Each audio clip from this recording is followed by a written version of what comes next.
Hello दोस्तों, कैसे हैं सब। मैं हिमांशु स्वागत करता हूं आप सबका आपके अपने चैनल कॉमिक वर्ल्ड पर। तो चलिए दोस्तों, शुरू करते हैं परियों की बेटी का दूसरा और अंतिम भाग। निश्चय ही मेरे जादुई गोलों को साधु की जादुई शक्ति ज्यादा ताकतवर होगी, लेकिन कोई बात नहीं, मेरा जादुई पुतला अवश्य मेरे प्रश्नों का उत्तर देगा। काली परी एक अन्य कमरे में पहुंची। है मेरे जादुई पुतले, तू बता, लाल पर्वत पर रहने वाला साधु कौन है? जादुई पुतला बोला, वह साधु गोरखनाथ हैं। उन्होंने अमर शक्ति हासिल की हुई है। उनकी मौत का राज उसकी मौत का राज उनकी सीमा में तुम्हारी जादू शक्ति उनका कुछ नहीं बिगाड़ सकती, लेकिन मैं अपनी पैशाचिक शक्तियों से उसे मारने में समर्थ हूं। ऐसी भूल करने की मुक्ता मत करना काली परी, वरना अपनी समस्त जादुई शक्ति खो बैठोगी। ओह, फिर तुम ही कोई उपाय बताओ मेरे जादुई पुतले, लाल पर्वत को कैसे पार किया जाए? यदि राजकुमारी को पता ना चला तो कौन मेरी पूजा करेगा, कौन मेरी शक्ति को मानेगा? लोग मेरी खिल्ली उड़ाएंगे। उचित समय का इंतजार करो काली परी, एक दिन तुम्हें एक राजकुमार मिलेगा। वही तुम्हें न केवल लाल पर्वत पार कराएगा, बल्कि राजकुमारी तक पहुंचने का भी मार्ग दिखाएगा। लेकिन ध्यान रहे, वह वही राजकुमार होगा जिसके छूने से तुम्हारी श्रापग्रस्त राजकुमारी पुनः जीवित हो उठेगी। ओह, कहकर पुतला खामोश हो गया और काली परी सोच में डूब गई। फिर समय का चक्र घूमता रहा। साल पर साल गुजरते चले गए। 15 साल गुजर गए। 16वां साल भी आरंभ हो गया, लेकिन जादू के पुतले के कहे अनुसार वह अज्ञात राजकुमार अभी तक मुझे नहीं मिला। यदि 16वां साल भी गुजर गया तो इधर समय के चक्र ने राजा चंद्रसेन और महारानी तारा को बूढ़ा बना दिया। उन्होंने एक एक साल अपनी बेटी की याद में बड़ी कठिनाई से गुजारा था। सब्र करो प्रिय, 16 सालों गुजर गए अपनी बेटी को देखे। अब तो रहा नहीं जाता। इससे तो अच्छा होता ईश्वर हमें उठा ही लेता। सब्र करो प्रिय, 16 काल पूरे होने में तो अब केवल कुछ ही माह शेष रह गए हैं। फिर ईश्वर जाने किस हाल में होगी हमारी बेटी। उधर कालिदास ग्राम की एक छोटी सी झोपड़ी में पली राजकुमारी चंद्रिका एक सुंदर युवती बन गई थी। उसके 16वां वर्ष पूरे होने में अब केवल कुछ ही माह शेष थे। बीत गई हैं रतिया कारी वाह, कितना मधुर कंठ है। दोनों परियां यानी परी मालविका और इरावती ने उसे बड़े लाड़ प्यार से पाला था। फिर देखते ही देखते शेष माह भी बीत गए। कल राजकुमारी का 16वां जन्मदिन है। हाँ, हमारी मेहनत बेकार नहीं गई। ईश्वर करे कल का दिन और सकुशल बीत जाए। इधर राजा समर सिंह का बेटा राजकुमार अमर सिंह भी जवान हो चुका था। पिताजी, मैं शिकार पर जाने की आज्ञा चाहता हूँ। जरूर जाओ बेटे, लेकिन जरा जल्दी लौटना बेटे। राजकुमार अमर सिंह के जाने के पश्चात बेटा जवान हो चुका है यार। न जाने हमारे बेटे की मंगेतर राजकुमारी किस अवस्था में होगी। कल उसकी 16वीं वर्षगांठ है। रानी, ईश्वर से प्रार्थना करो कि कल का दिन भी सकुशल गुजर जाए। उसके बाद काली परी के श्राप को कोई भय नहीं रह जाएगा। ईश्वर से तो मैं दिन रात बेटी चंद्रिका की सकुशलता की प्रार्थना करती रहती हूँ। हाँ आर, क्या कल आप अपने मित्र राजा चंद्रसेन के यहाँ जाएंगे? अवश्य, तुम और युवराज भी हमारे साथ होगे। कल के दिन का तो हमें वर्षों से इंतजार था। इधर राजकुमार अमर सिंह अपने कुछ सैनिकों के साथ शिकार खेलने के लिए एक जंगल में पहुंचा। युवराज, देखिए वह रहा हमारा शिकार, अति सुंदर, पीछा करो। राजकुमार अपने सैनिकों के साथ उस हिरण का पीछा करने लगा। तभी कर मारे गए। अरे, शेर के गुर्राने की आवाज, सावधान, निकट ही शेर है। लेकिन इससे पहले कि राजकुमार और सैनिक शेरों के होने की सही दिशा का अनुमान लगा पाते, शेर और शेरनी के एक जोड़े ने उन पर आक्रमण कर दिया। उफ, आह, बचाओ! घबराओ नहीं, मुकाबला करो। कोई उपाय न देख राजकुमार ने झट म्यान से तलवार खींच ली, परंतु उसी समय राजकुमार का घोड़ा बिदक कर तुरंत गति से एक दिशा में दौड़ पड़ा। बचाओ! रुक जाओ शेखू, आह, लगता है तुम डर गए हो। काफी समय तक लगातार दौड़ते रहने के पश्चात जब घोड़ा रुका, यह स्थान तो अनजाना है, न जाने कहाँ आ गया हूं। सांझ भी होने वाली है, क्या करूं? उधर काली परी अपने जादुई पुतले के सामने खड़ी कह रही थी, ऐ जादुई पुतले, कल 16 साल पूरे हो जाएंगे। वह राजकुमार तो अभी तक मुझे नहीं मिला। आखिर कब आएगा वह उचित समय? वह समय आ गया है काली परी। जाओ, जाकर अपने जादुई गोले में देखो। काली परी तुरंत अपने जादुई गोले के पास पहुंची। मेरे जादुई गोले, बता वह राजकुमार मुझे कहाँ मिलेगा? तुरंत ही जादुई गोले में जंगल का दृश्य उभरा। तो ये है वह राजकुमार। अभी फंसाती हूँ इसे अपने जाल में। और अगले ही पल काली परी अपने जादू के जोर पर जंगल में जा पहुंची। उफ, अब तो भूख और प्यास सहन नहीं होती। न जाने कब खत्म होगा जंगल। वह इधर ही आ रहा है। उसे प्रभावित करने के लिए कमजोर बुढ़िया का ही रूप उचित होगा रहेगा। काली परी ने तुरंत ही एक कमजोर बुढ़िया का रूप धारण किया और लाठी टेकती हुई राजकुमार के सामने से होकर गुजरने लगी। अरे, यह बूढ़ी कमजोर औरत कौन है? रोकूं, शायद सहायता कर सकें। काली परी तो चाहती ही यही थी, लेकिन अपनी प्रसन्नता को छुपाते हुए बोली, तुम कौन हो बेटा और क्या चाहते हो मुझ अभागन से? मैं राजकुमार अमर सिंह हूँ, मार्ग भटक गया हूँ, क्या आप मेरी मदद कर सकती हैं दादी माँ? फिर राजकुमार ने उसे आप बीती सुना दी। राजकुमार की सारी कहानी सुनने के पश्चात काली परी बोली, अवश्य बेटा, लेकिन रात होने वाली है, ऐसे में तुम्हारा घर वापस लौटना मुमकिन नहीं। मार्ग खतरों से भरा है, यदि तुम चाहो तो रात मेरी छोटी सी झोपड़ी में रह सकते हो, खा पी कर सुबह चले जाना।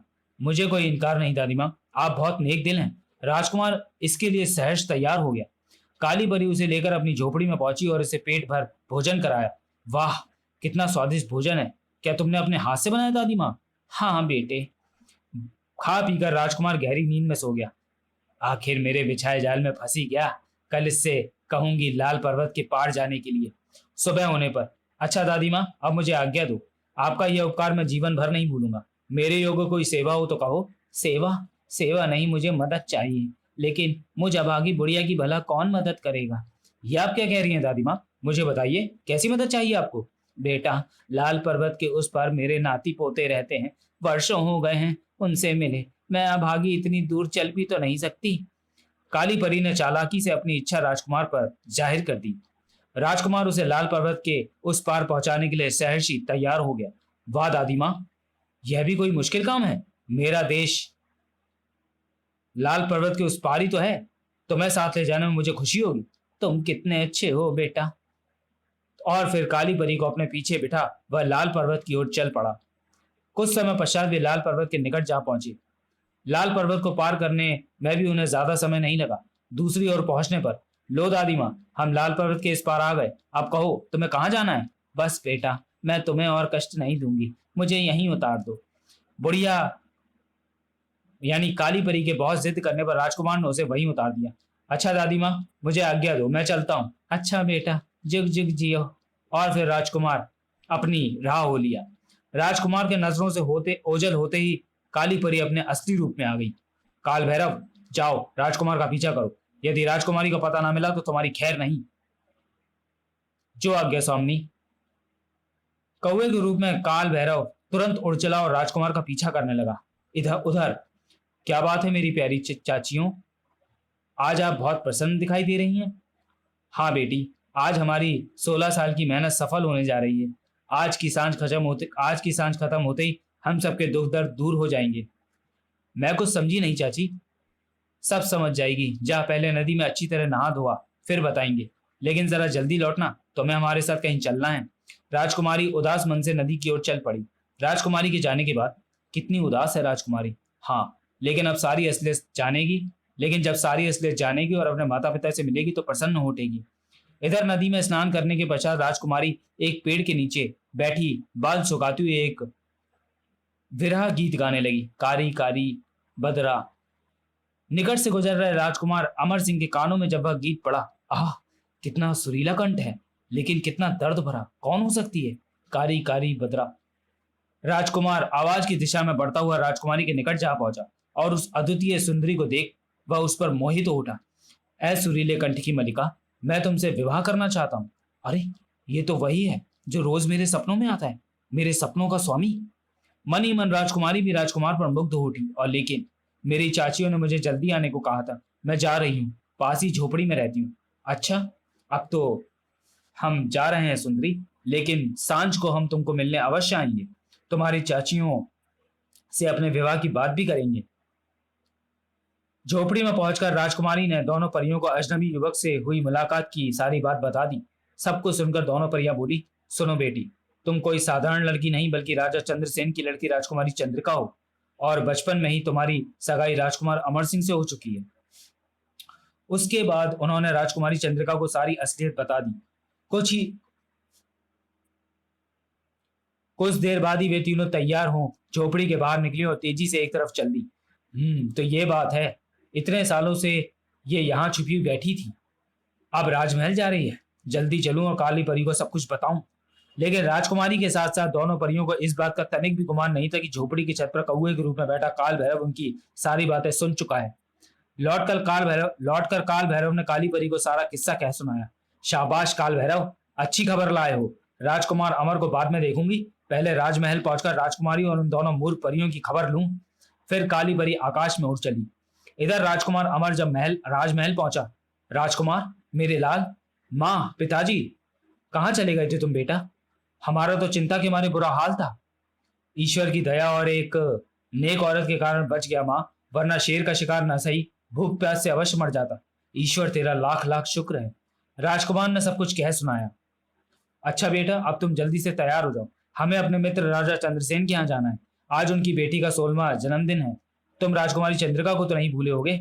हाँ बेटे, आज का दिन गुजरते ही वह काली परी के शाप से मुक्त हो जाएगी। उसके बाद तुम्हारी शादी चंद्रिका से खूब धूमधाम से होगी।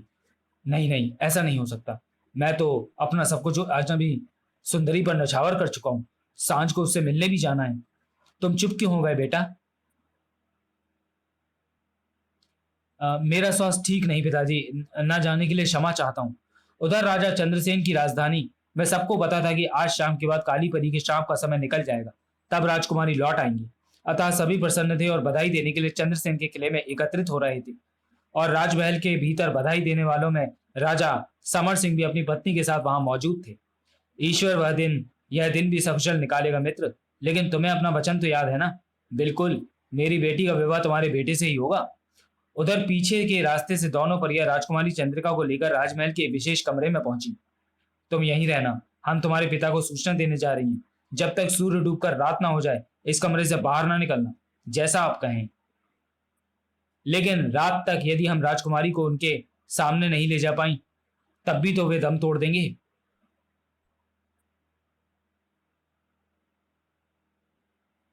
सॉरी दोस्तों, इसमें पेज नंबर 27 तो है नहीं, लेकिन हुआ वही होगा जो काली परी ने श्राप में दिया था कि रानी सिलाई मशीन चलाएगी और उसकी उंगली उसमें आ जाएगी और वो गहरी निंद्रा में सो जाएगी। इससे राजा दुखी हो उठा होगा। तो चलिए पेज नंबर 28 से शुरू करते हैं।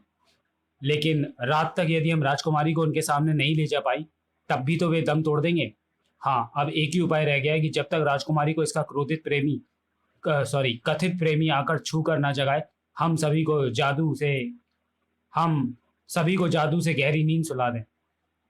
आपस में विचार विमर्श करने के पश्चात दोनों परियों ने छोटी तितलियों का रूप धारण किया और उड़ती हुई चारों तरफ अपनी जादुई छड़ी घुमाने लगी। सभी को गहरी नींद सुला दो ऐ सितारों। तुरंत ही समय जैसे रुक गया और सभी गहरी नींद सो गए। उसके बाद दोनों परियां फिर अपने असली रूप में आईं। राजकुमारी कह रही थी उनका सच्चा प्रेमी सांझ ढलने पर झोपड़ी में उसको मिलने आएगा। हाँ, हमें तुरंत कालीदास ग्राम पहुंचना चाहिए, सांझ होने में ज्यादा विलंब नहीं। उधर सांझ होते ही राजकुमार उस झोपड़ी के द्वार पर पहुंच गया, जिसके बारे में राजकुमारी ने उसे बताया था। द्वार बंद है, शायद भीतर वह मेरी प्रतीक्षा कर रही है। राजकुमार ने द्वार खटखटाया। अंदर आ जाओ। वह आ गया है। अंदर आते ही दबोच लेना, संभल लेना पाए, बहुत बहादुर है।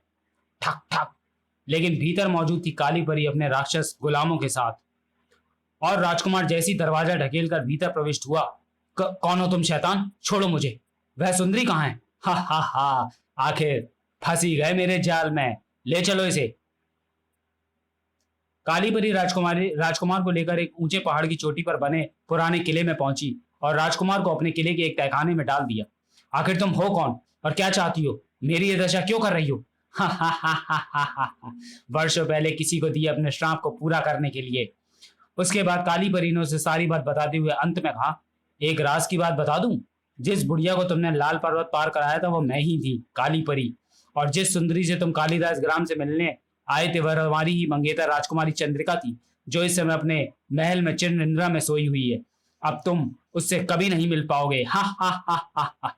ओह दुष्ट परी, मैं तुम्हारा खून पी जाऊंगा। फिर काली परी सहसा ही अदृश्य हो गई। हे ईश्वर, कैसे मिलेगा इस मुसीबत से छुटकारा? कब दिला पाऊंगा मैं अपनी प्रेयसी चंद्रिका को चिरनिंद्रा से मुक्ति? इधर दोनों परियां जब झोपड़ी में पहुंची तो उनकी नजर जमीन पर पड़ी एक टोपी पर पड़ी।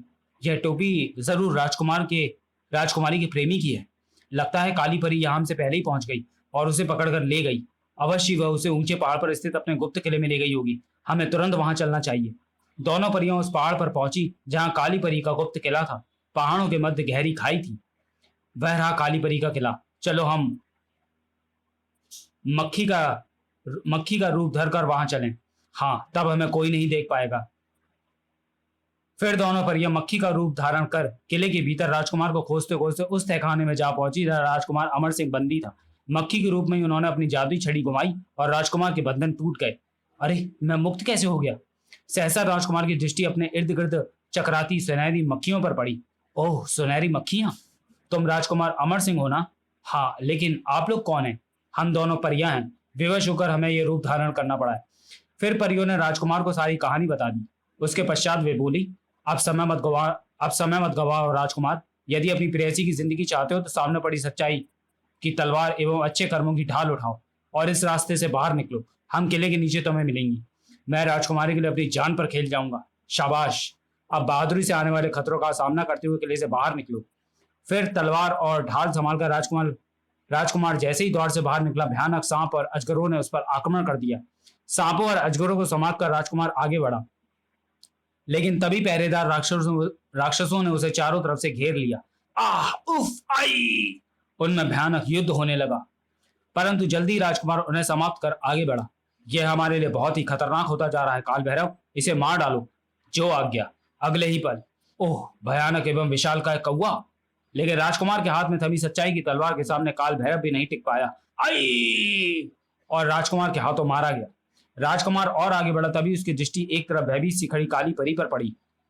ठहर जा दुष्ट परी, आज तू भी मेरे हाथों नहीं बचेगी। नहीं! राजकुमार का रौद्र रूप देखकर काली परी भयभीत हो भाग खड़ी हुई और किले की छत पर जा पहुंची। दुष्ट काली परी, इस ढाल और तलवार के रहते तुम्हारा जादू मेरा कुछ नहीं बिगाड़ सकता। आज तुम्हारी मौत निश्चित है।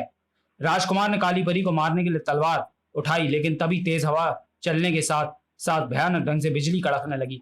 कोई और उपाय न देख काली परी भयंकर अजगर का रूप धारण कर राजकुमार पर फूट पड़ी, परंतु राजकुमार जरा भी भयभीत नहीं हुआ। उसने सच्चाई की तलवार के एक ही वार से अजगर का शरीर 2 टुकड़ों में विभाजित कर दिया। दूसरे ही क्षण अजगर के स्थान पर काली परी मरी पड़ी दिखाई दे रही थी। आखिर इसे अपने किए की सजा मिल ही गई। अब जल्दी बाहर निकलूं। राजकुमार जैसे ही किले से बाहर निकला तो उसे दोनों परियां आती दिखाई दी। मुबारक हो राजकुमार, परंतु अब देर ना करो, चलो हमारे साथ, हमें शीघ्र ही शीघ्र राजमहल पहुंचना है। ठीक है, चलिए, मैं तैयार हूं। दोनों परियां राजकुमार के लेकर उस कमरे में पहुंची जहां राजकुमारी चंद्रिका चिर निद्रा में सोई हुई थी। उठो स्वप्न सुंदरी, मैं आ गया। और राजकुमार के छूते ही राजकुमार की चिर निद्रा टूट गई। आह, मैं कितनी गहरी नींद सो गई थी। बेटी, यही है तुम्हारे मंगेतर राजकुमार अमर सिंह। अब नीचे चलो, सब हमारा इंतजार कर रहे हैं। फिर राजकुमार और राजकुमारी जैसे ही नीचे उतरे, आह, राजकुमारी श्राप मुक्त हो गई। बेटी, राजकुमारी जिंदाबाद, राजकुमार अमर सिंह अमर रहें। उसके बाद सब प्रसन्नता पूर्वक रहने लगे। समाप्त। तो चलिए दोस्तों, वीडियो का यहीं समाप्त करते हैं और मिलते हैं मनोज कॉमिक्स के 6वें सेट में। तब तक के लिए धन्यवाद।